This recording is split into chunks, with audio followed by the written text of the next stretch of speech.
पत्रिकेत जर प्रथम स्थानात, चतुर्थ स्थानात, सप्तम स्थानात, अष्टम स्थानात किंवा द्वादश स्थानात मंगळ असेल तर तिला मंगळाची पत्रिका असे म्हटले जाते.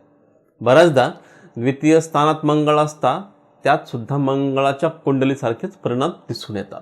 आता मंगळ दोष कसा होतो ते बघू.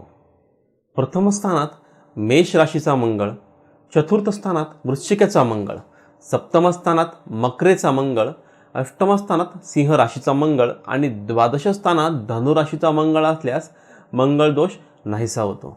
तसेच कर्क राशीचा म्हणजेच नीच राशीचा मंगळ, मिथुन किंवा कन्या म्हणजे चतुर राशीचा मंगळ असता मंगळ दोष नाहीसा होतो. शुभग्रहांची म्हणजेच गुरु, शुक्र या ग्रहांची पूर्ण दृष्टी असली तरी, तसेच अस्तंगत म्हणजेच सूर्याजवळ असलेला मंगळ असता पत्रिकेतला मंगळ दोष नाहीसा होतो.